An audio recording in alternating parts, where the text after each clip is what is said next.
30 engineers failed, but the poor delivery girl solved everything and made the millionaire CEO fall in love. Before we start the story, let us know in the comments, what city are you watching from? Enjoy the story. Chaos had taken over the headquarters of Leon Corp. Big screens were flashing red messages. Critical security failure, emergency restart in progress. Engineers were running around. Managers were shouting orders that no one could hear. And in the middle of it all, standing like a rock in the storm, was Arthur Liang, CEO of the largest tech company in the country. His eyes were cold, intense, the kind of man who doesn't accept failure. 30 seconds, he said, checking his wristwatch. If no one fixes this, you're all fired. We're trying, sir, one desperate engineer replied. But the system won't take any more commands. Arthur didn't blink. He just crossed his arms and waited for disaster. That's when the emergency doors opened. Everyone turned. Delivery. Unsweetened lemon tea and whole wheat bread with tofu, shouted a woman's voice.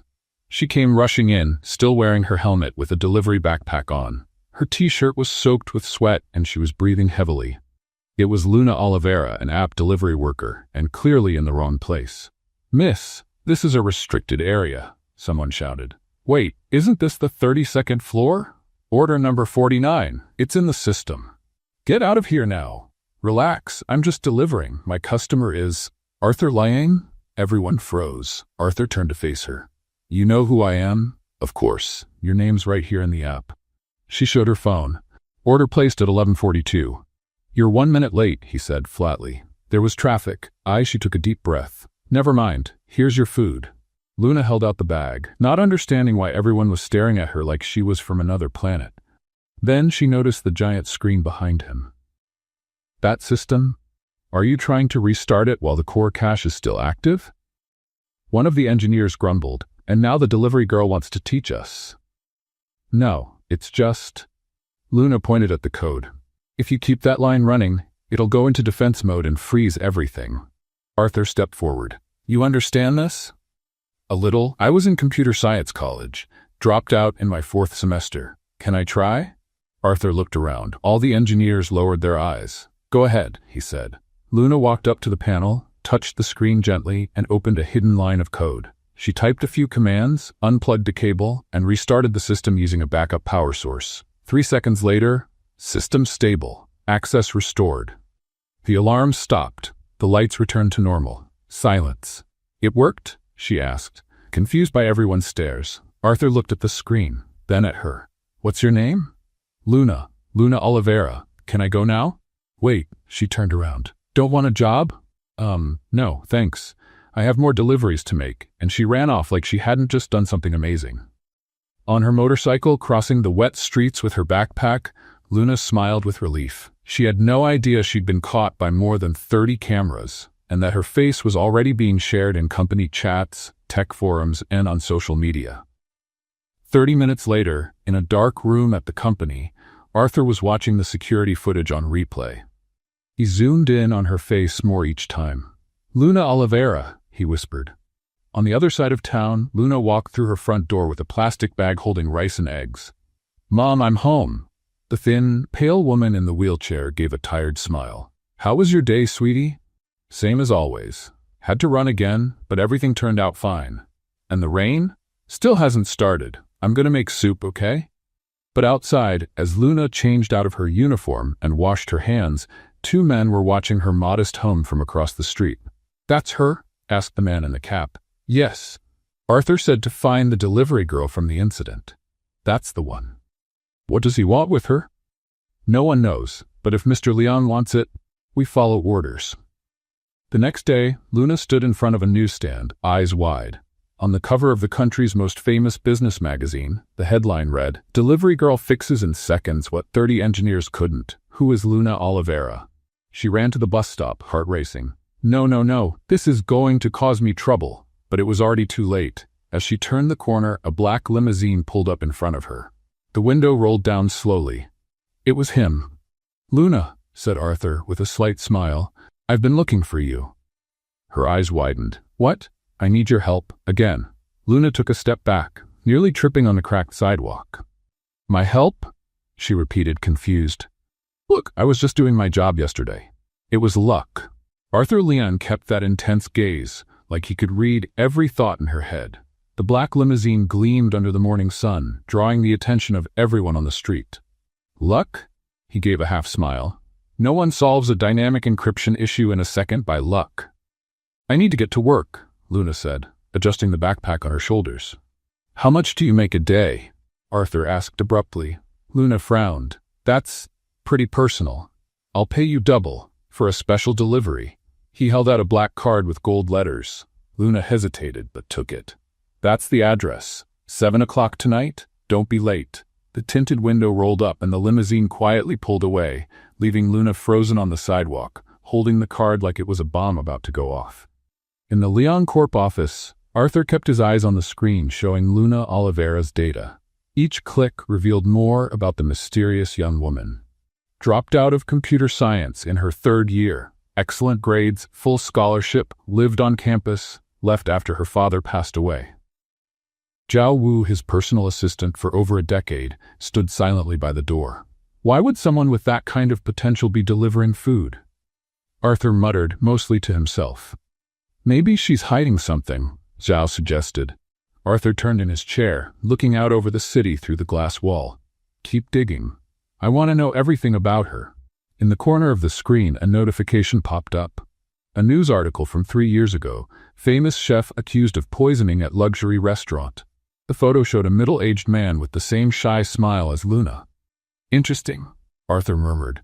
A thief's daughter should disappear. The shout echoed through the small neighborhood market where Luna was buying medicine for her mother. She froze, fingers tightening around the box of painkillers. Rita Menezes, a former college classmate, stood in the aisle, with her signature blonde hair and arrogant attitude. Thought you vanished after your dad got arrested, Rita continued, loud enough for everyone to hear. How does it feel to be the daughter of someone who nearly killed 15 people? Luna took a deep breath and mentally counted to 3. My father was innocent, she replied without turning around. Rita let out a cruel laugh. Of course, that's why he killed himself in prison, right? Innocent people always hang themselves. Luna felt her blood boil. She turned quickly to face Rita, but her phone buzzed in her pocket. A message from her mother. Don't forget the medicine, sweetheart. Love you. It calmed her down. Luna paid for the medicine and left silently, ignoring the curious looks from other shoppers. Coward, just like your father, Rita shouted after her. On her way home, Luna fought back tears. It had been 3 years since her father, Carlos Oliveira, a talented chef, was accused of poisoning customers at a high-end restaurant. 3 years since he was found dead in his cell, just 2 weeks after being arrested. Her life had fallen apart that day. College, dreams, everything was left behind when she had to take care of her mother, who developed a degenerative illness from the trauma.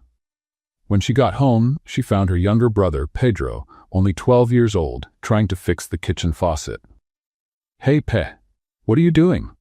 It's leaking again, he replied, not looking up from the tool in his hand. We're wasting a lot of water like this, Luna smiled, heart aching. Pedro had the same determination as their father. Where's Mom? Sleeping. She was really tired today. Luna checked on her mother, Helena, who was asleep in the small bed against peeling walls. Beside her, a photo of Carlos smiling next to a fancy dish, the last award he ever received. Her phone rang again. It was Marcos, her manager at the delivery app. Luna, you're out. I've had enough complaints. First, you sneak into a high-security company, then you show up in the news? This is bad for business. Marcos, please. I need this job. It's over, Luna. Bring back the uniform tomorrow. The line went dead. Luna sat on the kitchen floor, back against the cold wall. Another job gone. The money barely covered her mother's medicine, and now, she remembered the black card in her pocket, the address for that special delivery. Maybe it was her only option now. At 7:02 p.m., Luna stopped her old bicycle in front of one of the city's most exclusive restaurants. She wore the only presentable clothes she had, a pair of less faded jeans and a blouse borrowed from a neighbor. The valet gave her a disapproving look. Service entrance is around back, he said, pointing. I'm looking for Arthur Liang, she said, lifting her chin. He invited me. The man laughed. Right? And I'm the president of France. At that moment, a silver Aston Martin pulled up in front of the restaurant. Arthur stepped out, adjusting his perfectly tailored suit. "Mr. Liang," the valet rushed over, ignoring Luna. "Your table is ready." Arthur spotted Luna and walked toward her. "You're late," he said, checking his platinum watch. 2 minutes. I came by bike." Arthur glanced at the rusty bicycle, then at Luna's simple outfit. "Let's go inside." As they walked into the 5-star restaurant, Luna could feel all the eyes on her. The tables were filled with politicians, celebrities, and business people. Everyone was dressed in expensive clothes and glittering jewelry. Arthur led her to a reserved table on the mezzanine, overlooking the lit-up city. "Why am I here?" Luna asked once they were alone. "I want to offer you a job. Security technology." Luna gave a dry laugh. "I didn't finish college. I don't care about degrees. I care about results." A waiter approached with champagne. Arthur dismissed him with a wave. "Why are you really doing this?" Luna pressed. "You don't even know me." Arthur studied her for a moment. His eyes were cold and calculating, but there was something else there. Curiosity, maybe. "You did in 1 second what 30 experts couldn't do in an hour." That caught my attention. "You looked into my past, didn't you?" Luna said suddenly. "You must know about my father." Something flickered in Arthur's eyes. "I know he was a talented chef, and supposedly a criminal," Luna added bitterly. "That's what everyone says." Arthur leaned forward. "And what do you say?" Luna felt a lump in her throat. That he was innocent, that he would never poison anyone, that he loved cooking more than anything. The waiter returned with their meals. A culinary masterpiece for Arthur, and another equally elaborate dish for Luna. She stared at the food, her stomach turning with memories. "My dad cooked better," she muttered. Arthur raised his eyebrows, surprised. "You cook too?" "I learned from him," Luna replied, tasting the dish carefully. "But I never had the chance to keep learning." Arthur watched her with an intensity that made her uneasy.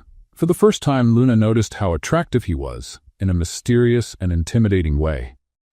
"I have a proposal for you," he said at last. "A test, actually." "What kind of test?" "Tomorrow at company headquarters, 9 o'clock. Luna hesitated. "And if I say no?" Arthur smiled, unreadable. "Then I'll have wasted my time, and you'll miss an opportunity."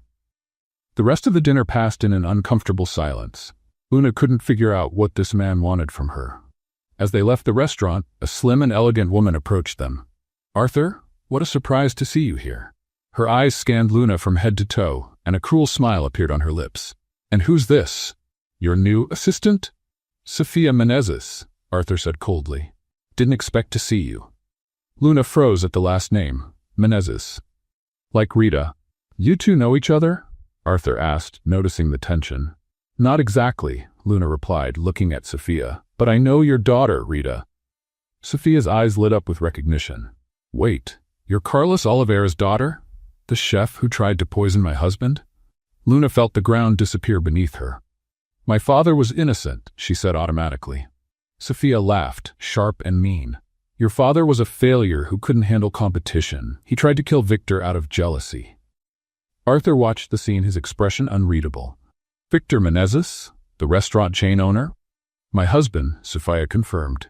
"He almost died because of her father." Luna's blood boiled. "It was a setup. My father would never do that."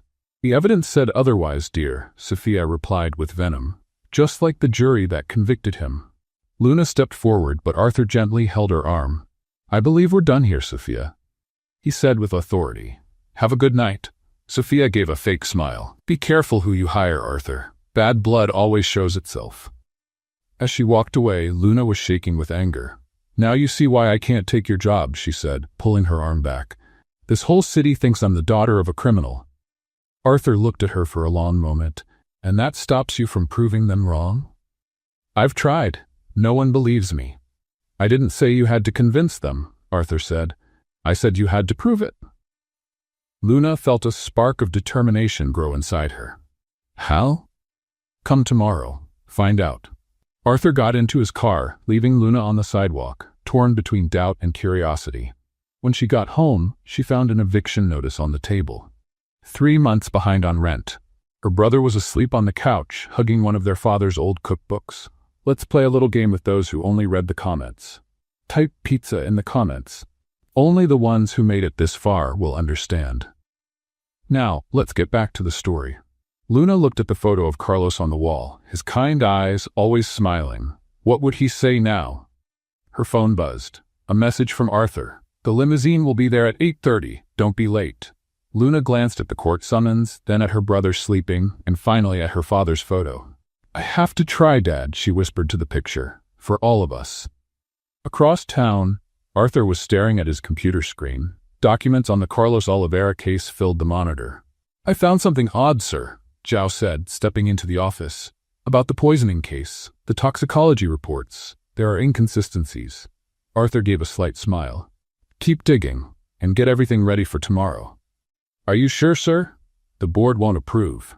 The board doesn't need to know, not yet. On the screen, Luna's face now appeared next to her father's. The same determination in her eyes, the same quiet smile. Arthur closed the laptop. Tomorrow should be interesting. At 8:27, Luna stood on the sidewalk in front of her house, wearing the same borrowed blouse and a pair of less faded jeans. Her brother Pedro watched from the window, amazed, as a black limousine turned the corner. That's the first time I've ever seen a real limo, the boy said, wide-eyed. Luna forced a smile, trying to hide her nerves. Don't wait for me for lunch. Take care of Mom, okay? Are you going to work for the rich man? I don't know yet, Pei. I'm just going to see what he wants. The limousine stopped, and the driver stepped out to open the door. Luna expected to see Arthur inside, but the vehicle was empty. During the ride, she watched her neighborhood disappear behind her, the low buildings, cracked sidewalks, and small shops. Slowly, the view changed to mirrored skyscrapers and flawless avenues. At Leon Corp, a secretary in a perfect suit greeted her in the lobby. Miss Oliveira, please follow me. Luna was led to the top floor, where a glass-walled conference room was filled with men and women in expensive suits. Everyone went quiet when she walked in. Arthur sat at the head of the table, as calm as ever. Ladies and gentlemen, this is Luna Oliveira. The executives gave her a once-over. Someone cleared their throat, unimpressed. Arthur, can we speak privately? Asked a gray-haired man. Of course, Robert. Luna, please wait in my office.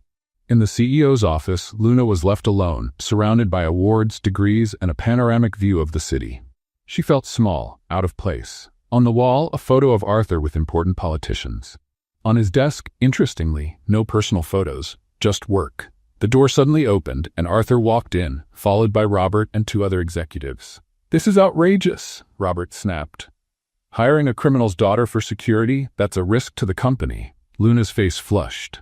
My father was innocent. Your opinion doesn't matter, girl, Robert cut in. The facts speak for themselves. Arthur stayed calm. The facts show that Luna solved a problem none of you could. She got lucky. Then let's test her, Arthur said, turning to Luna. Tonight, at the company's charity dinner. Luna frowned. I thought the test would be here, Arthur smiled. Change of plans. Tonight, we're hosting top investors and international partners. It's a formal dinner. And what does that have to do with me?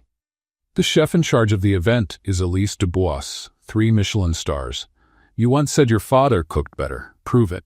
Silence filled the room. The executives stared in disbelief. You're suggesting this delivery girl compete with Elise Dubois? Robert asked, stunned. Exactly, Arthur replied. If Luna prepares a better dish, she gets a place at the company, and $50,000. And if I lose? Luna asked. You go back to deliveries. No harm to your name, or what's left of it. Robert laughed mockingly. She probably can't even fry an egg. Luna narrowed her eyes, feeling that spark of determination grow. I accept. The Leon Corp event hall sparkled with golden lights. Elegantly set tables, champagne flowing, and the high society dressed to impress. Luna watched everything from the kitchen entrance, still in her simple clothes, now covered by a white apron. In the main kitchen, Elise Dubois, a middle-aged French woman with flawless posture, commanded a team of chefs with military precision. When she saw Luna, she wrinkled her nose. Qui est cette fille? She asked in French, irritated. An assistant whispered in her ear. Elise turned to Luna, looking her up and down. So you're the petite challenger? She said with a heavy accent. Here we cook with skill, not with luck. Luna didn't answer. She looked over the ingredients, mentally planning what she would make. Arthur appeared in the kitchen doorway, looking impressive in his tuxedo. Is everything ready for the challenge? Oui, Elise replied, but I still think this is ridiculous. The rules are simple, Arthur explained. Each of you will prepare a main course.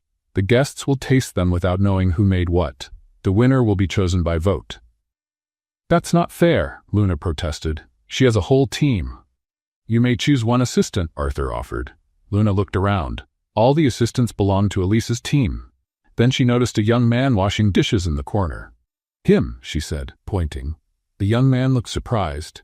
Me? I'm just the cleaning guy. What's your name? Miguel. You're my assistant now, Miguel. Elise laughed mockingly. Good choice, a dishwasher to help a delivery girl. The challenge began. While Elise worked with precise movements, guiding her team in French, Luna looked unsure at first. Miguel watched, nervous. What should I do? He asked. Luna took a deep breath, remembering her father's words. Cooking isn't about following recipes, it's about telling a story. I need olive oil, thyme, rosemary, and that filet, she said, pointing. Let's tell a story. As Luna worked, her confidence grew. Her movements became more fluid, more precise. Miguel watched with growing admiration, following her instructions carefully. Across the kitchen, Elise noticed the change and frowned. Guests began gathering around the tables, eager to see what would happen. Arthur watched Luna through the kitchen door, fascinated by the focus on her face. Robert approached him. This is a mistake, Arthur. That girl is going to embarrass the company. We'll see. When time was up, 2 dishes were presented to the judges. Elise's sophisticated French creation and Luna's dish, simple in appearance, but rich in aroma. Arthur was the first to taste. He closed his eyes as he tried Luna's food. This reminds me of something familiar. He tasted Elise's dish and nodded respectfully. The other guests followed. Whispered comments spread. Surprised looks were exchanged. Sofia Menezes, one of the guests, recognized Luna. That's the daughter of that criminal chef, she said loud enough for everyone to hear. A murmur spread through the room. Accusing eyes turned toward Luna. I wouldn't taste anything she made, Sofia added. How do we know she won't turn out like her father? Luna felt the ground give way beneath her. All her effort, falling apart because of the past. Arthur stepped toward Sofia with a cold smile.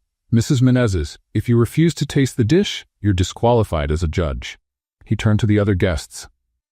And if any of you agree with her, I'll pull my sponsorship from each of your projects. Complete silence. Arthur smiled. Now, shall we continue tasting? The room remained tense as the judges made their decision. Luna stood still, her hands still trembling slightly. Miguel gave her an encouraging smile. The dish was amazing, he whispered. I've never seen anyone cook like that. Arthur stepped onto the small stage in the center of the room, holding a golden envelope. His face gave away nothing. Ladies and gentlemen, the result of our cooking challenge was surprising. Elise Dubois kept a confident smile, while Luna took a deep breath, bracing for defeat. By a margin of 3 votes, Arthur continued, the winner is Luna Oliveira. The room burst into murmurs. Elise's jaw dropped in disbelief. Luna blinked several times, unable to process what she'd just heard. Impossible. Sofia stood abruptly. There must be some mistake. The votes were counted twice, Mrs. Menezes, Arthur said coolly. The decision is final. Camera flashes started going off. Still in shock, Luna was guided to the stage by Arthur. As promised, $50,000 and a position at Leon Corp, he announced, handing her a check. When her fingers touched the paper, Luna felt a wave of emotion rise in her throat. That money would cover the overdue rent, her mother's medicine, Pedro's schooling. Thank you, she managed to say. Voice trembling. Arthur smiled, and for the first time it seemed genuine. You earned it. The next morning, Luna's name was all over the news sites. Daughter of convicted chef wins challenge against 3-star chef. Delivery prodigy, from bike to elite cook. Arthur Lang hires criminal's daughter, strategy or madness. Luna sat at the kitchen table, scrolling through headlines on her phone. Her mother, Helena, held the check with trembling hands. 50,000, sweetheart, she murmured, stunned. That's a lot of money. Pedro jumped with excitement. We're rich now. We can buy a new house. Luna smiled, exhausted. It's not that much pay, but it'll help us get by for a while. Her phone vibrated. A message from Arthur. Office. 10 a.m. We need to talk. Before Luna could reply, the doorbell rang. When she opened the door, a man in a suit and tie stood there. Luna Oliveira? Yes? I'm a reporter from the National Daily, he said, holding a microphone toward her. Would you like to comment on the accusations that you followed in your father's criminal footsteps to win the contest? Luna froze. What? Behind the reporter, a van from another news outlet pulled up. More reporters jumped out, cameras ready. Is it true your father taught you poisoning techniques before he died? How does it feel to work for the company your father planned to sabotage? The questions came like rapid fire. Luna stepped back and slammed the door shut. Her heart pounded as she realized someone was trying to ruin her, just like they did to her father. At Leon Corp's office, Arthur watched the sensationalist coverage on TV. His face was tense, his eyes fixed on the footage of Luna surrounded by reporters. This is nonsense, he muttered.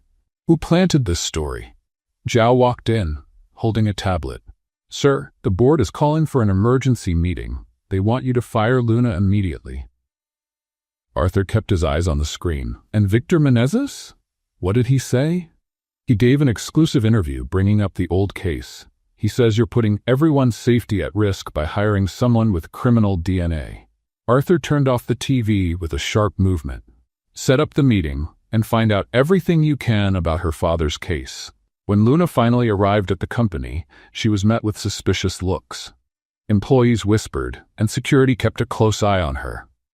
At reception, a different secretary greeted her with a cold tone. Mr. Liang is in a meeting. Please wait. Luna sat on the reception couch, feeling small. A nearby monitor played an interview with Victor Menezes. I fear for everyone's safety at Leon Corp, said the silver-haired man with a calculating stare. Carlos Oliveira was unstable, dangerous. He nearly poisoned 15 people, including me. Who's to say his daughter didn't inherit that tendency? Luna felt a chill run through her. Victor Menezes, the man who destroyed her father, was now coming after her. Suddenly, the meeting room doors swung open. Executives walked out quickly, their faces tense. Robert, the same man who had questioned her before, gave her a look full of anger. Happy now? The company lost 3 contracts because of you. Arthur was the last to leave the room, his face unreadable. Luna? My office. The elevator ride was painfully silent. Once inside Arthur's private office, he closed the door and let out a heavy sigh. We need to talk about your father.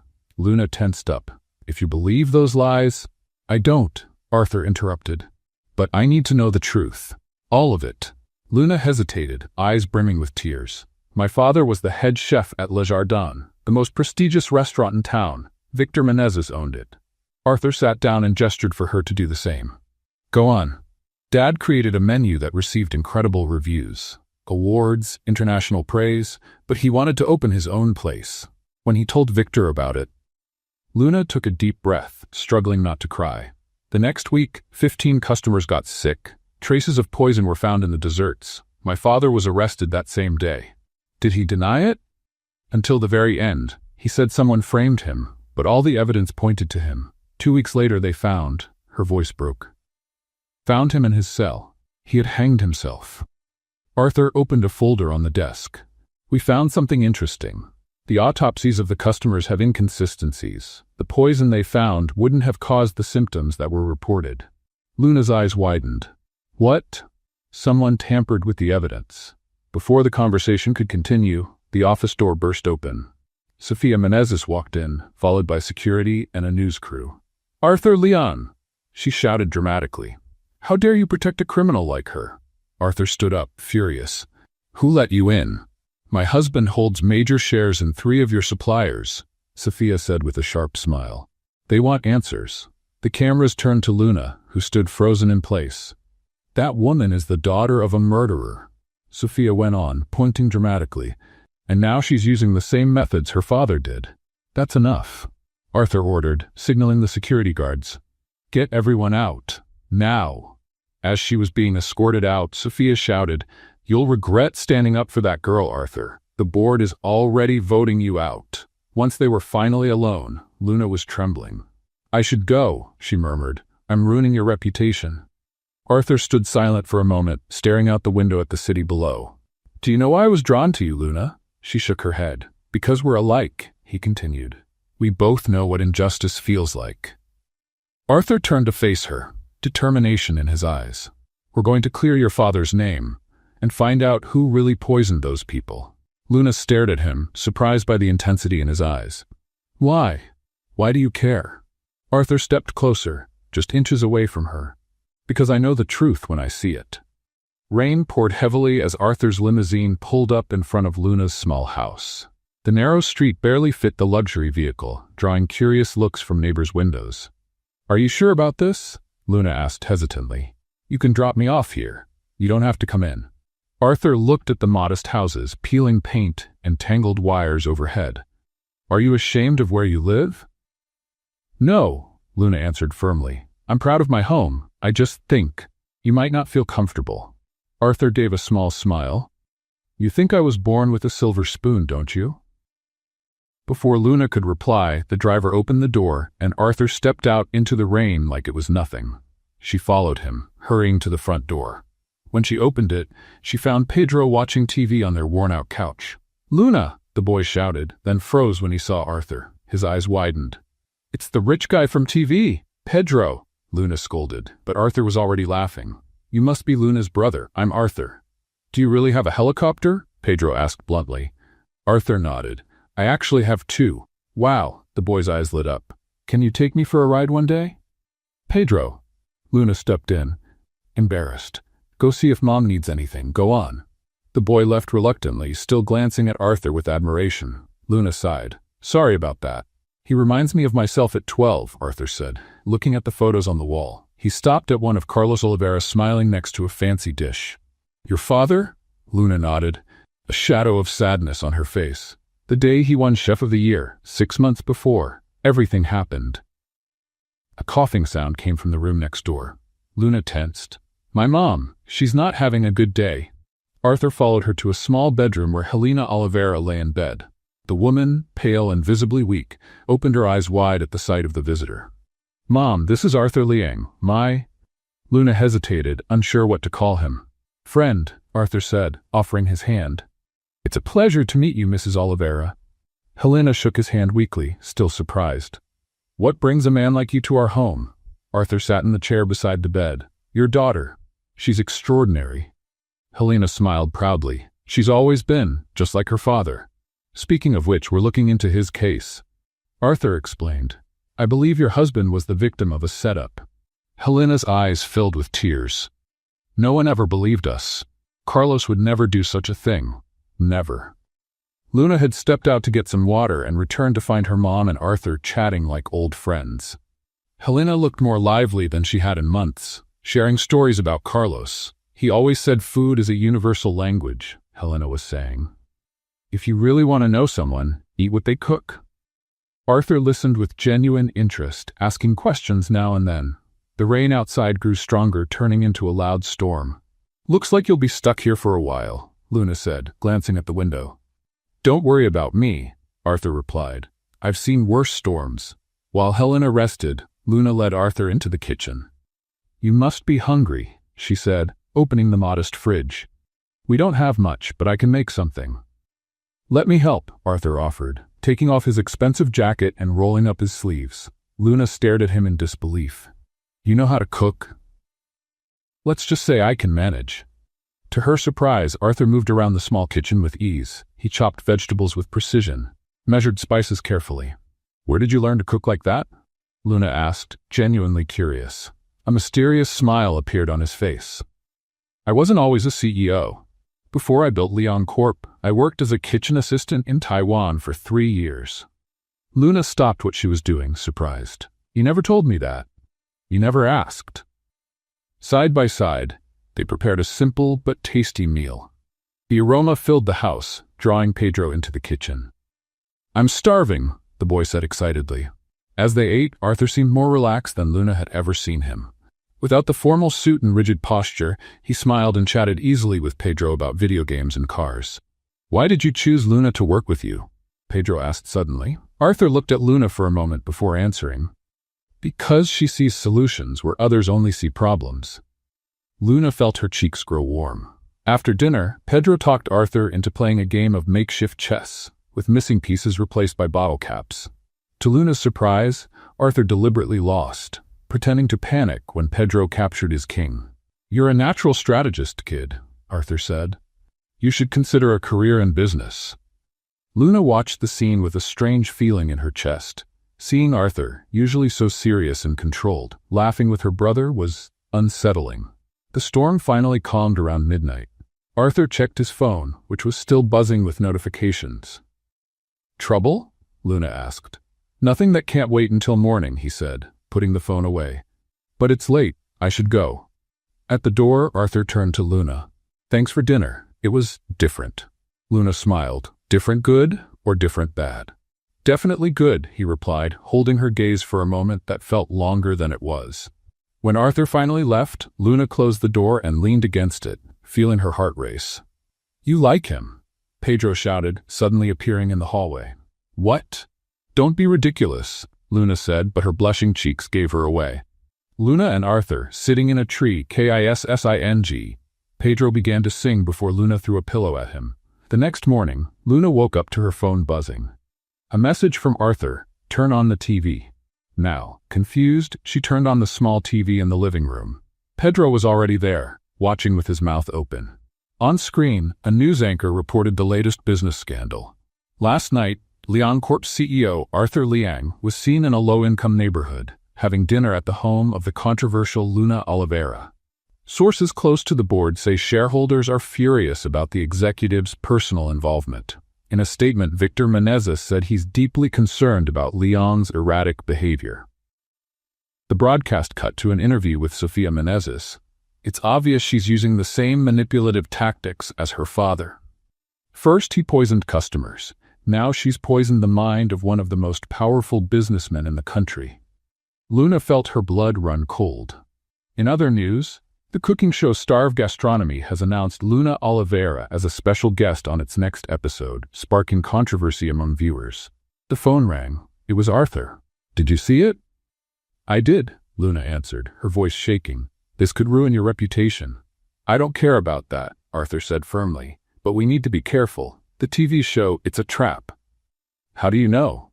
Victor Menezes is the show's main sponsor. He's trying to humiliate you in public. Luna closed her eyes and took a deep breath. So that's what he wants? Fine. I'll go on the show. And I'll prove that the Oliveiras are not what they say we are. On the other end of the line, Arthur smiled. That's exactly what I hoped you'd say. The global TV studios gleamed under the bright lights. Assistants ran back and forth, makeup artists made final touch-ups on the contestants, and the audience waited eagerly in the stands. Star of Gastronomy was the most watched cooking reality show in the country, known for its brutal challenges and harsh judges. Luna waited backstage, trying to steady her trembling hands. Arthur had tried to talk her out of coming, but she insisted. It's the only way to clear our name, she had said. 5 minutes, a producer shouted. Beside her, the other contestants eyed her with suspicion. All of them were well-known chefs or past finalists. Luna, wearing a simple apron, looked completely out of place. Nervous, criminal's daughter? Whispered a blonde contestant with a smug smile. I heard poisoning people runs in the family. Luna kept her head high, ignoring the provocation. She focused on the words her father always repeated. In the kitchen, it doesn't matter who you are, only what you create. The lights dimmed, the theme music played loudly, and the host, Cesar Montero, slid onto the stage with his signature wide smile. Good evening, Brazil. Tonight we have a special edition of Star of Gastronomy, featuring the most controversial contestant in the show's history. The audience clapped wildly. Luna took a deep breath. And here are our judges, Cesar announced. Chef Philippe Dubois, Renata Mendonça, and our special guest, Victor Menezes. Luna felt her blood run cold. Victor, the man who destroyed her father, was smiling cynically at the judges' table. This wasn't a coincidence. It was a setup. The cameras focused on the contestants as they walked in. When Luna appeared, a wave of boos erupted from the audience, mixed with a few scattered claps. Banners reading "Poison Family Out" were held up. Luna Oliveira, Cesar said dramatically. Daughter of the infamous chef Carlos Oliveira, who nearly poisoned 15 people. How does it feel to be here? Luna swallowed hard. I came here to cook, not to talk about the past. Oh, but the past always finds a way to haunt us, doesn't it? Cesar pushed, winking at the cameras. Victor Menezes leaned toward the microphone. I'm surprised by your courage, Miss Oliveira. especially considering your family history." Whispers ran through the audience. Luna kept her eyes on her workstation, refusing to take the bait. "Today's challenge," Cesar announced, "is to create a signature dish in 60 minutes. The winner earns immunity, and the worst dish leads straight to elimination." The workstations were revealed. To Luna's dismay, hers was poorly equipped. Dull knives, scratched pans, and a stove that looked older than the others. "Let the flames begin," Cesar shouted, and a digital timer started counting down. Luna quickly checked her ingredients. She had planned to make wild mushroom risotto with red wine reduction, a recipe her father loved. But when she opened the pack of arborio rice, she found regular rice, completely wrong for risotto. First trap, she thought. Improvising, she decided to make a creamy rice dish using a different method. The clock showed 45 minutes remaining. As she worked, she noticed the cameras were constantly following her, zooming in on her every move. The judges approached her station, watching with critical expressions. "Your technique is interesting," Philippe commented with a patronizing tone. "Did you learn that from your father?" "Yes," Luna answered shortly. "He was a great chef, no matter what people say." Victor Menezes gave a mocking laugh. "A great chef? He couldn't even tell the difference between spices and poison, it seems." The cameras captured every word. Luna's face burned, but she stayed focused. When she tried to use the food processor to chop the mushrooms, it made a strange noise and then stopped working. Second trap, she thought, grabbing a knife to chop them by hand. Time was flying. With 30 minutes left, Luna realized her stove wasn't heating properly. The water barely boiled. "Having technical issues, Oliveira?" a blonde contestant at the next station teased. Luna ignored her and adjusted her plan. She'd use the oven, which seemed to work better. As she adapted her recipe, she heard whispers from the audience and giggles from the other contestants.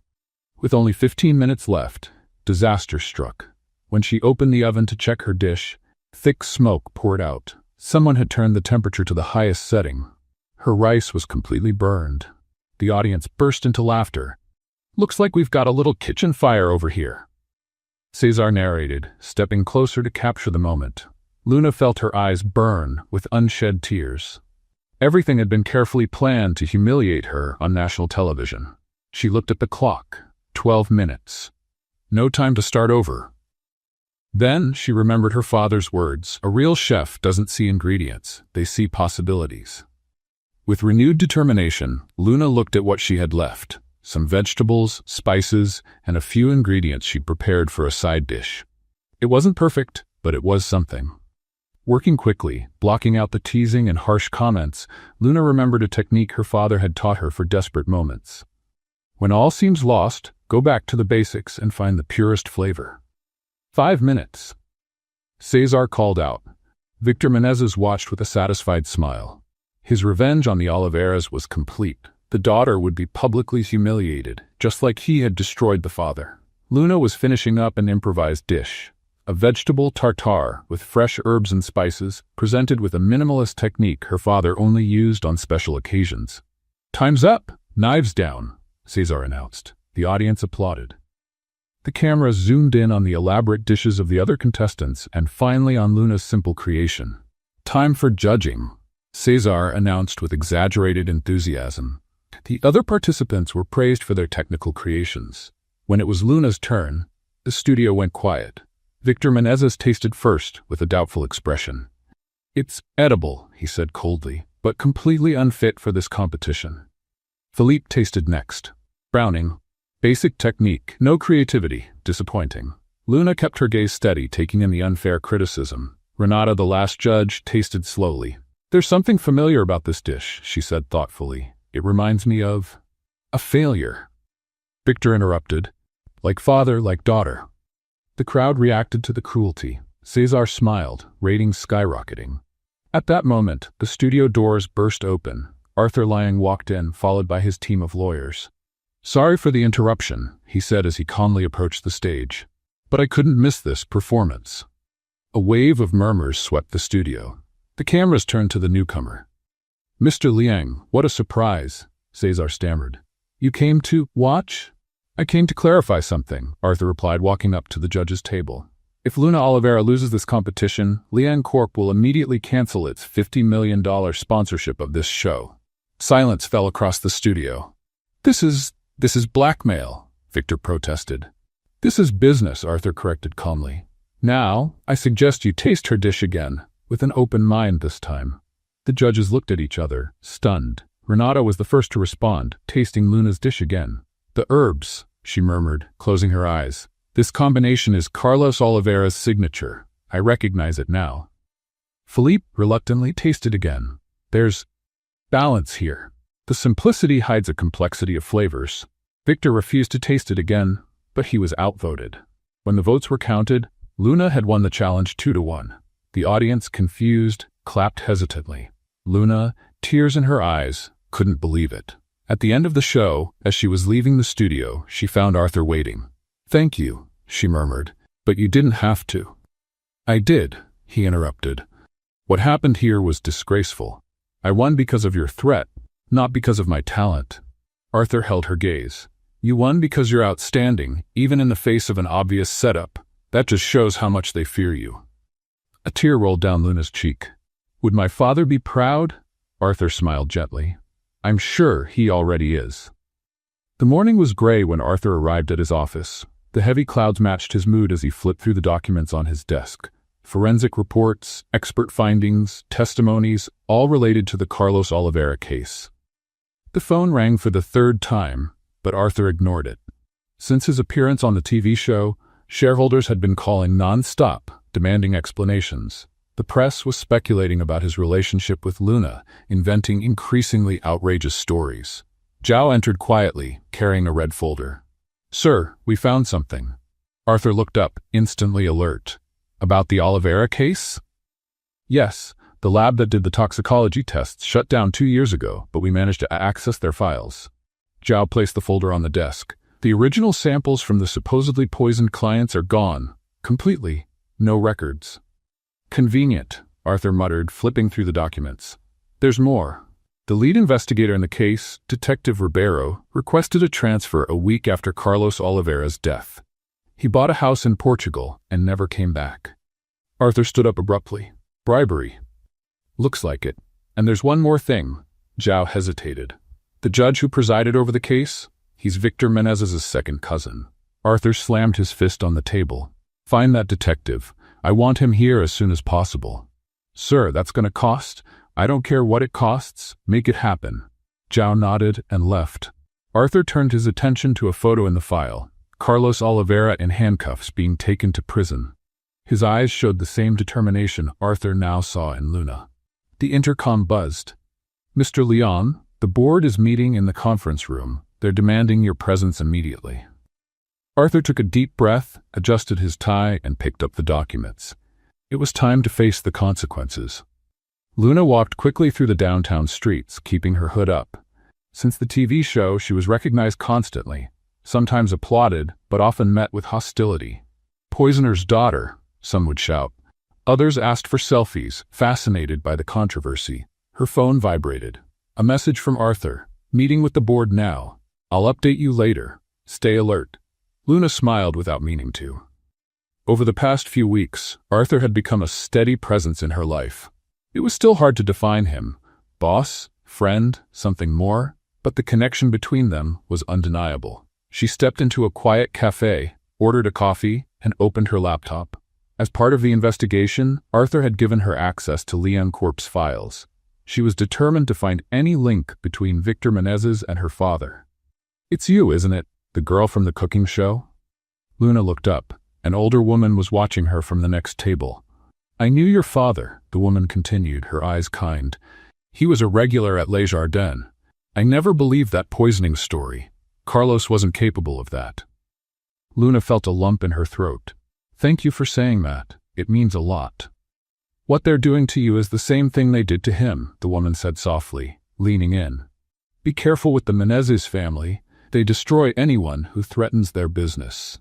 Before Luna could respond, the woman picked up her purse and left quickly. Luna sat in silence, thinking. It wasn't the first time someone had said the Menezes had enemies. Back at her laptop, she opened the financial records for Les Jardins from before the incident. Under Carlos's leadership, the restaurant had tripled its revenue. Interestingly, just weeks before the poisoning, he had turned down a partnership offer from Victor, choosing instead to start his own place. The classic motive, Luna muttered to herself. Money. Her phone buzzed again. A news alert. Liang Corp board votes to suspend Arthur Liang following scandal with criminal's daughter. Luna's stomach dropped. Arthur was risking everything for her. In the Liang Corp boardroom, the mood was tense.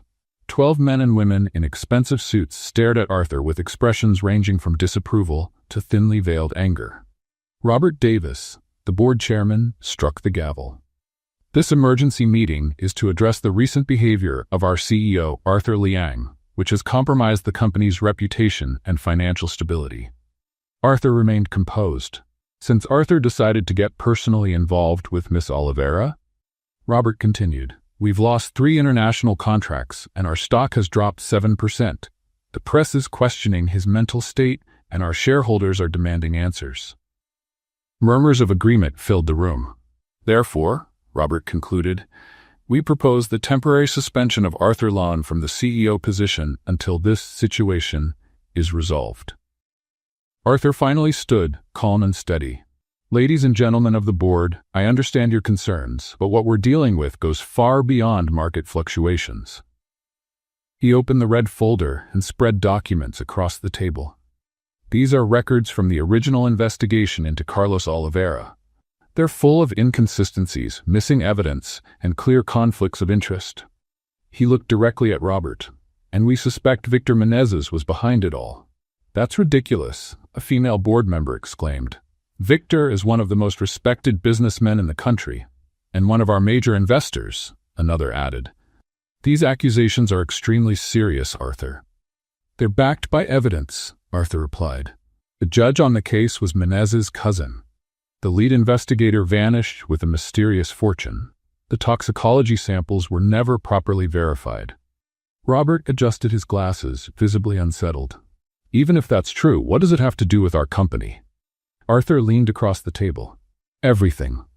Because Victor Menezes has been trying to take control of Liang Corp for years. And now, using Luna as an excuse, he's found a way to push me out. A heavy silence fell over the room. I'm not just defending Luna Oliveira or her father's name. I'm protecting this company from a corporate predator. Robert exchanged glances with the other board members.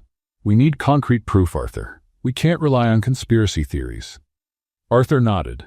I'm asking for just 2 weeks. If I don't present solid evidence by then, I'll resign willingly.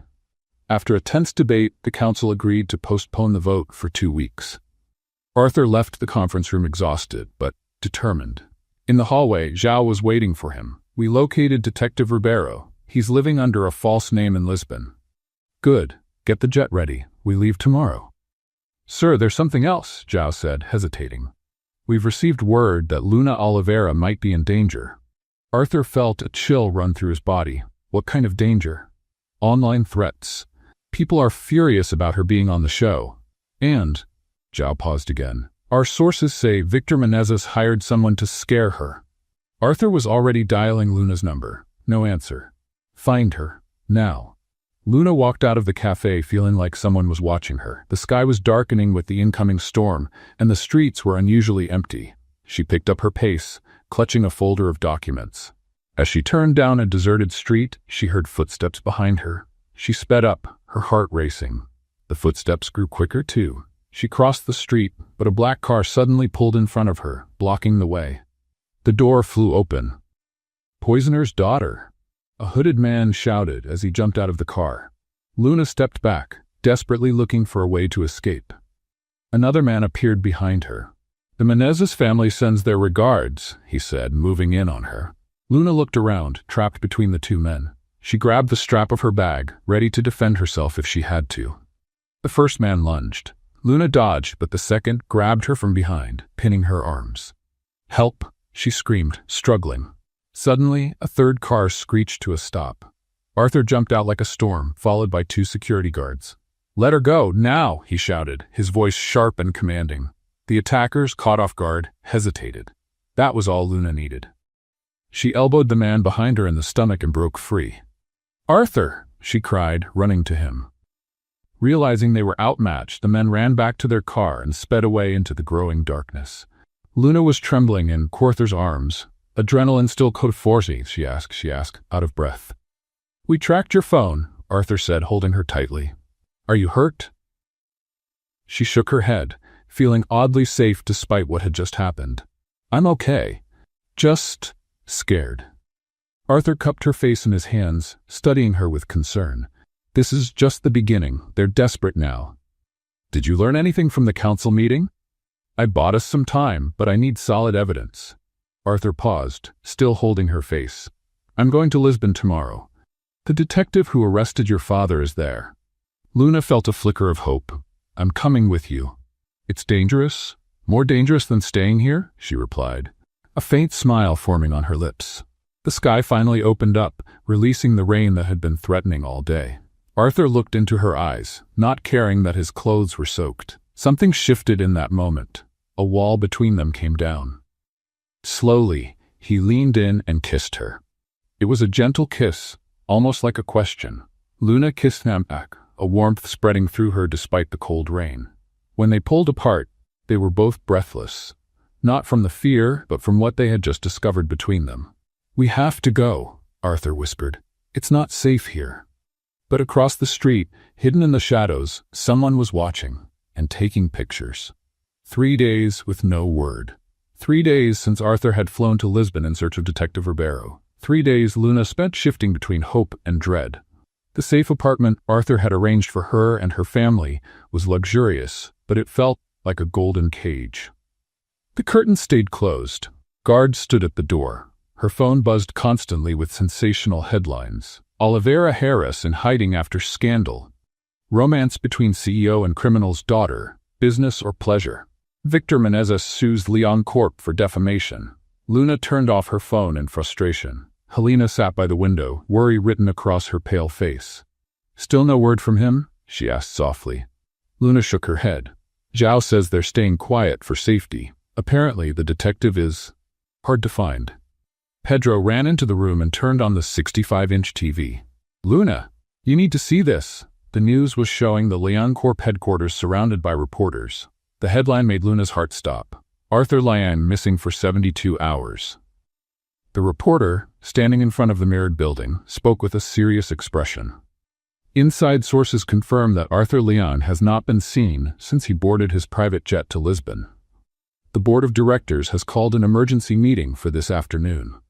Robert Davis, chairman of the board, released a statement saying the CEO's absence is deeply concerning and that steps are being taken to ensure the company's stability during this turbulent time. The screen then showed Victor Menezes leaving an upscale restaurant, surrounded by microphones. "It's a tragedy," he said with fake concern. "To see a company like Leon Corp shaken by a scandal like this. I've always warned about the risks of getting involved with the Oliveira family." Luna felt her blood boil. "Liar," she exclaimed. "He knows exactly where Arthur is. I'm sure he's the one who—" The phone rang, cutting her off. Unknown number. Luna hesitated before answering. "Hello? Luna?" Arthur's voice sounded distant, with interference. "Don't talk, just listen." She held her breath. "I found Ribeiro. He confessed everything. He was paid to plant evidence against your father. I'm coming back today with proof, but—" His voice was cut off by static. "Arthur? Arthur." The call dropped. Luna tried to call back, but the number wouldn't go through. "What happened?" Helena asked, worried. "It was him. He found the proof. He's coming back." Pedro cheered, jumping on the couch. But Luna couldn't share his excitement. Something about Arthur's voice felt off, worried, almost scared. That night, Luna couldn't sleep. She tossed and turned, checking her phone every few minutes. At 4:37 a.m., a notification popped up. Arthur Liang's jet lands at private airport. She finally fell asleep, exhausted. A few hours later, frantic knocking woke her up. "Luna! Luna!" It was Pedro, his voice choked with tears. "Come see the TV. Hurry!"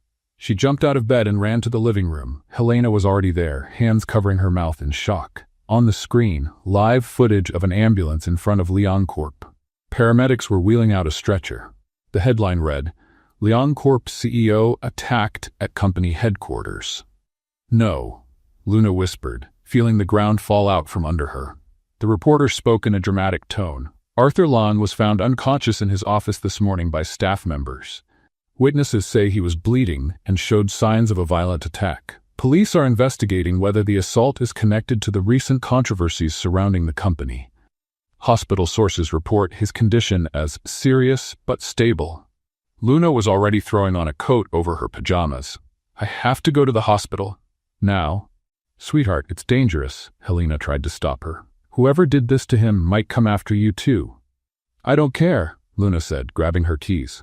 "Stay here. The security team will protect you." In the elevator, her phone rang again. It was Zhao. "Don't go to the hospital," he said right away. "Reporters are everywhere, and it's not safe." "How is he?" "Stable. 2 broken ribs, a concussion, deep cut on his arm, but—" Zhao paused. "He left something for you before the attack. I'm sending a driver. Meet me at the company warehouse in 30 minutes. Luna bit her lip, torn between seeing Arthur and finding out what he had uncovered. "I'll be there." The Leon Corp warehouse was in a remote industrial area. A plain gray building surrounded by others just as dull. Luna found Zhao waiting by a side door. "Quick," he said, checking to make sure no one was watching. Inside, between dusty boxes and old equipment, Zhao led her to a small office. On the table were a black folder and a flash drive.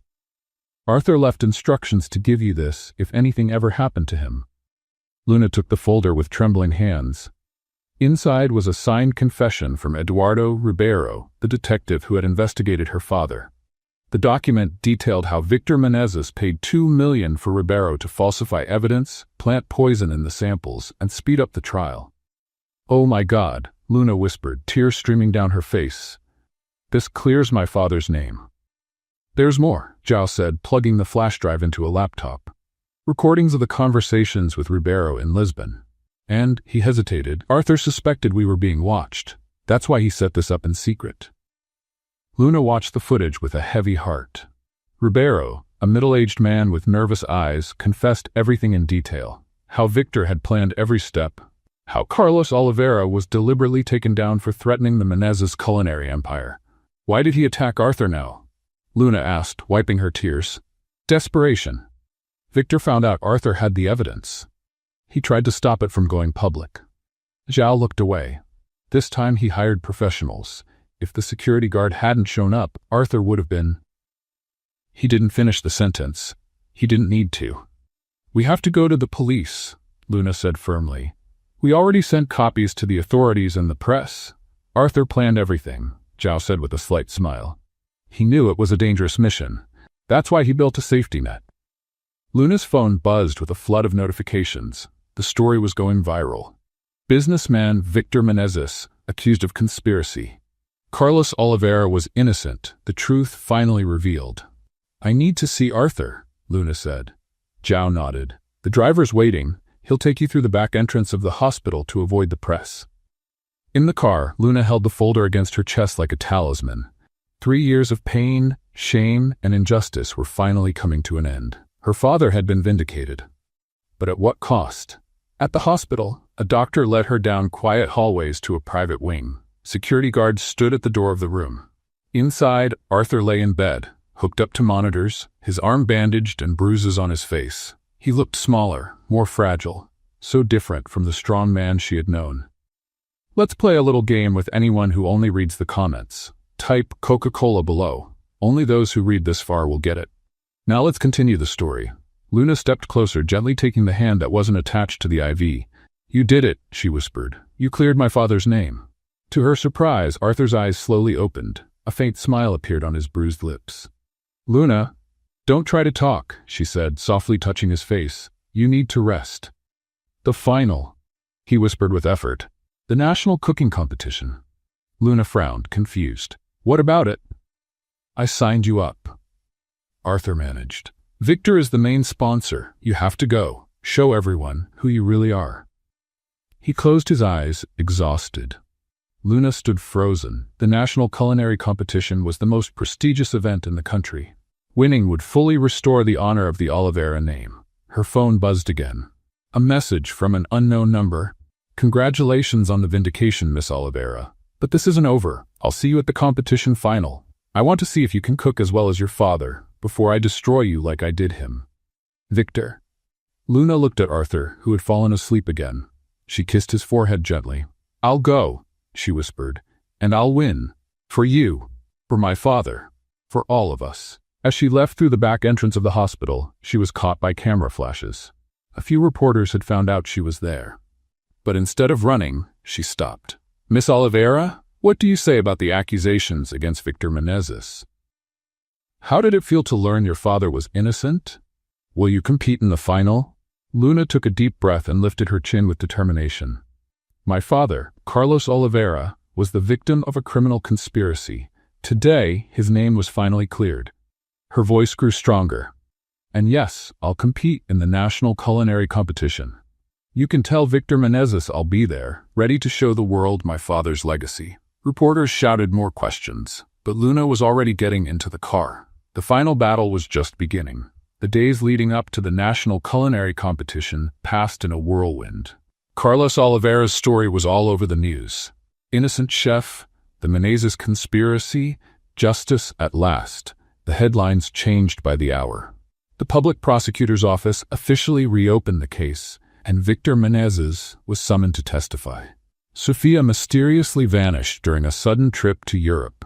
The Menezes empire was starting to collapse under the weight of the revelations. Luna split her time between intense training for the competition and visits to the hospital. Arthur was recovering slowly, still too weak to return to work, but strong enough to coach her. "You need to master the reduction technique," he advised, watching her practice in the safe house, where they had set up a makeshift competition kitchen. "Your father was brilliant at it." Luna smiled, focused on the sauce she was preparing. "How do you know so much about cooking techniques?" Arthur shifted on the couch, where he sat observing her training. 3 years as a kitchen assistant in Taiwan, remember? I trained under a Michelin-starred chef." Pedro came running into the room, waving a tablet. "Luna, look at this!" On the screen, the news showed Victor Menezes leaving the police station, surrounded by reporters. His once confident face now showed dark circles under his eyes and a cornered expression. Victor Menezes was indicted today for obstruction of justice, bribery of officials, and attempted murder. The businessman denied all charges and was released after posting bail. "Are they going to arrest him?" Pedro asked hopefully. "Eventually," Arthur replied, "but first, he'll face public disgrace. For someone like Victor, that's worse than jail." Luna turned off the stove, deep in thought. "And still, he'll be at the competition. As the main sponsor, he can't be removed." "That's exactly why you have to win," Arthur said, holding her hand. "It'll be the final blow." The day before the contest, Luna got an unexpected visit. Miguel, the young man who had helped her in the challenge against the French chef, showed up at her apartment. "I came to offer my help," he said shyly. "I know I'm not a professional chef, but—" Luna hugged him, moved. "You're exactly who I need as an assistant." That night, while organizing her knives and tools, Luna found something tucked at the bottom of her equipment box. Her father's old recipe notebook. She flipped through it gently, her fingers brushing over the handwritten notes. On the last page, she noticed something she had never seen before. "For my Luna, who will one day shine brighter than all the stars in the culinary world. The secret isn't in the ingredients, but in the love we put into every dish. Dad." Silent tears streamed down her face. It felt like a blessing from him, straight from above. "I'll make you proud, Dad," she whispered, kissing the worn page. The convention center was buzzing with activity on the morning of the final round. 8 finalists, all well-established chefs with their own restaurants or international training. And Luna, the outsider, the daughter of a rehabilitated chef, as some commentators had called her. Cameras were everywhere. The event would be broadcast live across the country. Luna and Miguel were setting up their station when Arthur arrived, leaning on a cane but dressed sharply in a gray suit. "You're supposed to be resting?" Luna said, concerned. "And miss your big moment? Not a chance." Their eyes met, and in that gaze was more than words could express. It held promises, hope, a possible future once the storm had passed. The host called the contestants to the center stage. The theme was announced, reinvention, a classic dish with your personal touch. Luna felt a chill. It was as if her father had sent that theme from above. "Contestants, to your stations. You have 3 hours. Let the best chef win." The audience clapped. Cameras moved across the room. From the VIP mezzanine, Victor Menezes watched with cold eyes, sipping champagne as if nothing could touch him. Luna took a deep breath and got to work. She had chosen to reinvent her father's signature dish, sea and earth, a creation that combined perfectly seared scallops, a wine reduction sauce with secret spices, and earthy elements for contrast and harmony. The judges walked around the stations, asking questions, observing techniques. When they reached Luna's station, they stayed longer than usual. "Your father was known for this dish," said one of the judges, the renowned chef Patricia Noronha. "Are you trying to recreate his legacy?" "I'm honoring his memory, but creating my own version," Luna answered without pausing her chopping. "My father taught me that cooking is about respecting tradition and finding your own voice." Patricia nodded, clearly impressed, a wise philosophy. Up in the mezzanine, Victor grew visibly agitated with all the positive attention Luna was receiving. He called over one of the organizers, gesturing angrily. Helena and Pedro watched from the front row, sitting next to Arthur. Pedro couldn't sit still, shifting between bouncing with excitement and biting his nails. "She's gonna make it, right?" he asked Arthur for the 10th time. "She will," Arthur said confidently. "Your sister is the most determined person I've ever met." In the final hour of the competition, a production assistant walked up to Luna and whispered something in her ear. She visibly paled but kept working. "What was that?" Miguel asked, worried. "Victor requested a last-minute change," Luna murmured, adjusting the oven temperature. "The judges will now ask questions about advanced molecular gastronomy techniques, something that wasn't in the rules." "He can't do that." "Apparently he can. He's the main sponsor." Miguel looked like he wanted to argue, but Luna calmed him with a gesture. "It's okay. My father was fascinated by culinary science. I studied his notes." When the gong sounded to mark the end of the round, 8 dishes were ready for judging. Luna looked at her creation with a mix of pride and nervousness. It wasn't exactly how her father would have done it. It was her own version, with elements that reflected her journey. The judges tasted each dish carefully, taking notes and whispering among themselves. Victor watched with a confident smile, sure that his last-minute trap had worked. Finally, after a tense deliberation, the judges returned. The host held a golden envelope with the results. "Before we announce the winner," he began, "we have a special announcement to make. In a posthumous tribute, the National Culinary Council has decided to restore all honors and awards previously given to Carlos Oliveira, recognizing the injustice done to this great chef." The audience erupted in applause. Helena covered her face, moved to tears. Luna felt her legs go weak. And now, the winner of this year's National Culinary Contest is... The room fell completely silent. Arthur held his breath. Victor leaned over the balcony railing. Luna Oliveira, with her extraordinary reinvention of sea and earth. The audience rose in a thunderous ovation. Miguel hugged Luna, who was frozen in shock. Helena cried openly. Pedro jumped up, shouting at the top of his lungs. Arthur watched with tears in his eyes and a smile of pure pride.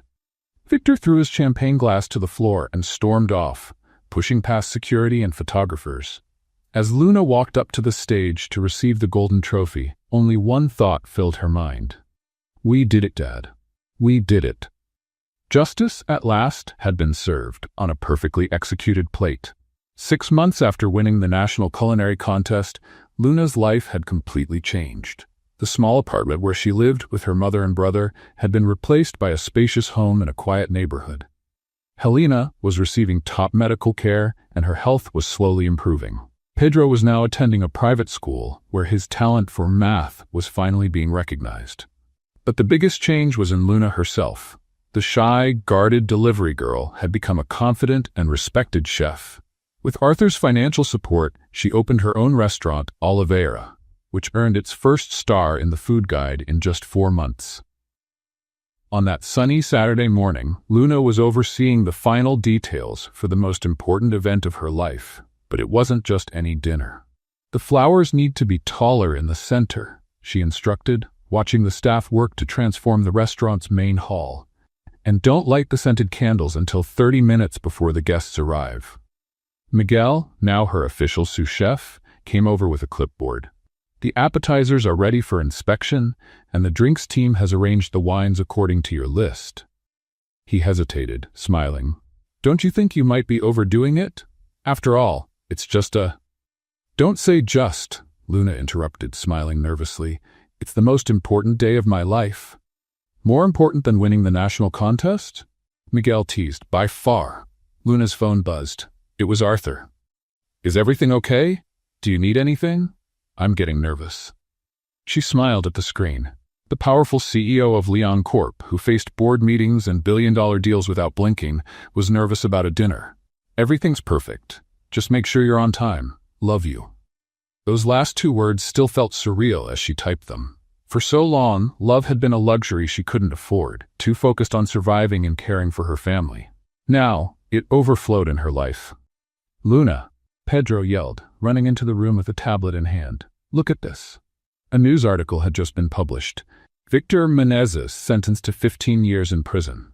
The photo showed the once powerful businessman, now worn down, being led away by police. Luna felt a deep sense of peace as she read the headline. It wasn't joy or revenge, it was closure for a painful chapter. Finally, she whispered. Justice had come too late for her father, but it had come. Carlos Oliveira had been fully vindicated, with posthumous honors and documentaries about his life in production. The poisoning that had ruined him was now proven to be a carefully planned conspiracy by Victor, driven by fear of the competition Carlos's talent posed.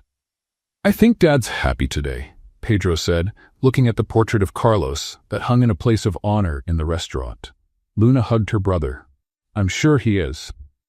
That evening, the Oliveira restaurant looked completely transformed. Soft lighting, white and gold flowers everywhere, and live music playing gently in the background.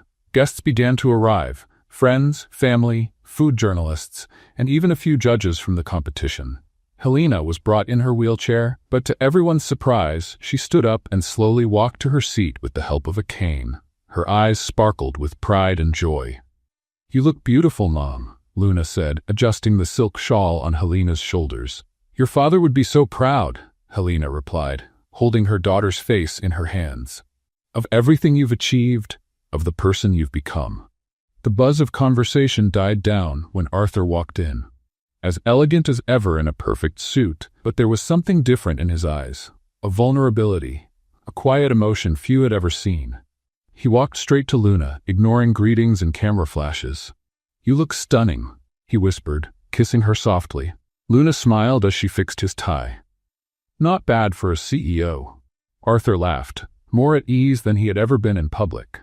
In recent months, their relationship had flourished under media attention. From corporate scandal to love story of the year, the headlines had shifted after Victor's conviction and the success of Luna's restaurant. Dinner went perfectly. 5 courses personally prepared by Luna, each one telling part of her story. From the simple flavors she used to cook for her sick mother, to the refined techniques she had learned studying her father's notebooks. When dessert was served, a modern version of Carlos's favorite sweet, Arthur stood up and asked for silence. The room went quiet, anticipating something special. 1 year ago, he began, his voice steady but full of emotion. I was a man focused only on numbers, contracts, and business achievements. My life was predictable, organized, and completely empty. Soft murmurs of agreement swept through the room. Pedro was recording everything with his new phone. Then, by pure chance, a delivery woman burst into my crisis meeting and solved a problem in seconds. Arthur smiled at Luna. And in that moment, though I didn't know it, my life changed forever. He walked over to Luna and held her hands. You taught me about courage, Luna, about integrity, about standing up for what's right, no matter how impossible it seems. You showed me there are things more important than power and money. Arthur knelt down, drawing gasps from the guests. He pulled a small black velvet box from his pocket. Luna Oliveira, would you do me the honor of becoming my wife? Time seemed to stop. Luna's eyes filled with tears, but she could still see the ring, a sapphire surrounded by small diamonds. Elegant, not flashy, just the way she liked it. Yes, she whispered. 1,000 times yes. The room erupted in applause. Helena was crying openly. Pedro was cheering and jumping. Miguel popped open a bottle of champagne and began pouring glasses for a toast. As Arthur slid the ring onto her finger, Luna felt a comforting presence, as if her father was right there, blessing the moment. 6 months later, A soft breeze swayed the garden flowers at the seaside colonial mansion Arthur had chosen for the ceremony. The path to the altar was covered with white and gold petals, lined with floral arrangements that looked like they had grown naturally from the ground. Backstage, Luna was spinning nervously in front of the mirror. Her wedding dress, designed by the country's most respected designer, was a dream in ivory. Delicate lace on the sheer sleeves, a hand-embroidered bodice with tiny pearls and a graceful train trailing behind her. "Hold still, sweetheart." Helena was trying to adjust her veil, now using only a simple cane. The advanced treatment Arthur had financed was slowly restoring her mobility. "I'm so nervous, Mom," Luna said, taking a deep breath. "More than I was before the competition final." Helena smiled, her eyes full of emotion. "That's normal. Your father was the same way at our wedding. He dropped the bouquet twice before the ceremony." The mention of Carlos brought a tender smile to Luna's face. In a small locket, tied to her bouquet, she carried a photo of him, a way to have him there on her big day. Pedro burst into the room, looking sharp in his little page boy suit. "Luna, there's a surprise for you outside." "Not now, Pedro. I'm almost—" The door opened again, revealing an older man with gray hair and kind eyes. Luna froze, confused. "Kun." "Antonio Souza," the man said, his voice emotional. "I was your father's sous chef for 8 years. Luna covered her mouth in surprise. "He talked about you all the time, said you were like a brother."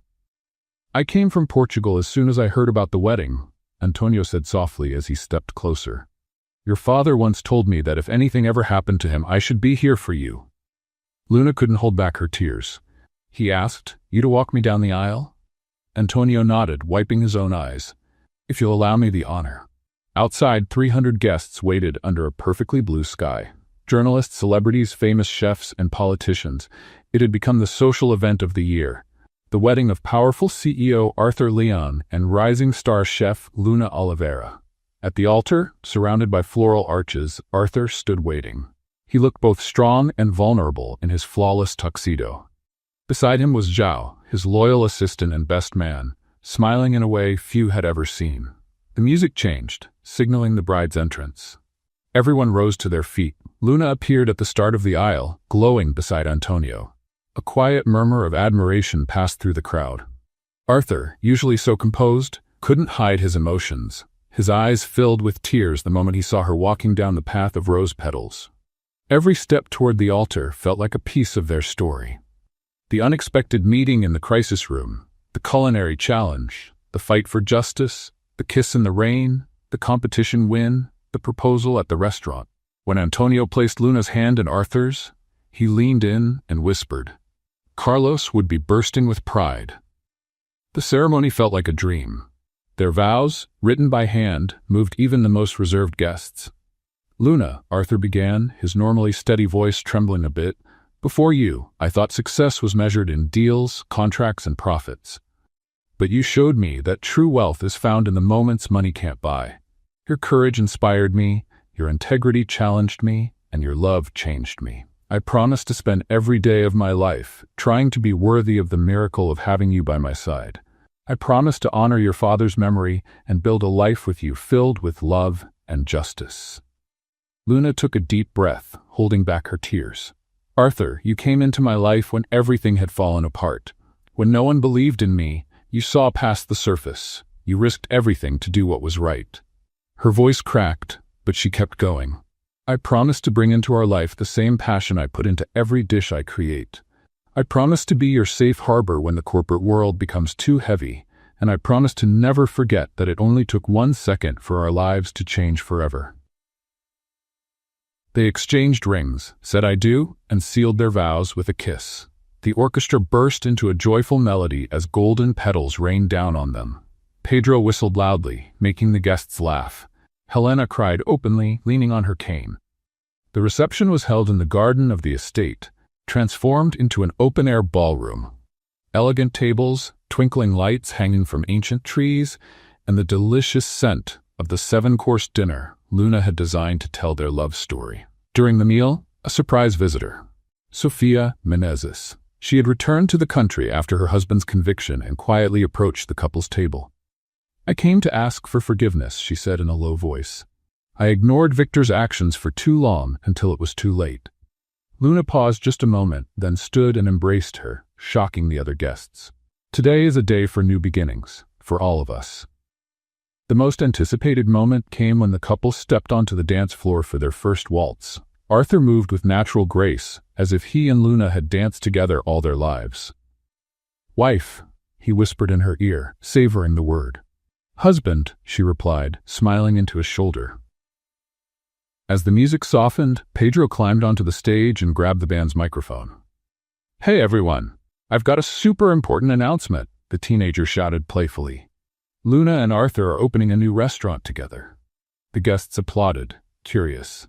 "And it's going to be called 1 Second, Pedro said proudly, "in honor of how long it took my sister to fix a security issue and win over the richest guy in town."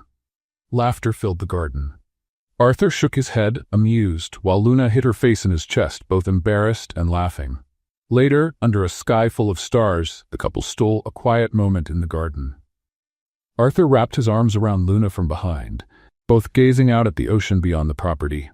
"Are you happy?" he asked, kissing her neck. "More than I ever thought possible," she said, turning in his arms. "You know what I love most about you?" Arthur whispered, gently touching her face. "How you turned something simple into something extraordinary. A routine delivery became a meeting that changed everything. Basic ingredients became works of culinary art." Luna smiled, took his hand, and softly placed it on her belly. "Speaking of transformations, one is on the way." Arthur's eyes widened as he understood instantly. "A baby?" he whispered, his voice full of emotion. Luna nodded, tears of joy shining in her eyes. "Our very own little miracle." Arthur held her gently, as if she were the most precious treasure in the world, then kissed her under the starlit sky. As their lips parted, both of them instinctively looked upward. One star glowed a little brighter for a moment. "Your father is watching," Arthur whispered. "I'm sure of it." "Love has come, Dad," Luna whispered toward the sky, "and it's here to stay." Back at the party, guests danced, laughed, and celebrated a love that had overcome all odds. The powerful CEO and the delivery girl, the businessman and the chef, two souls who met at exactly the moment they needed each other most. What did you think of Luna and Arthur's story? Share your thoughts in the comments. On a scale from 0 to 10, how would you rate this story? Don't forget to subscribe to the channel and turn on notifications so you won't miss any of our stories. And take a moment to check out more touching stories by clicking here on the final screen.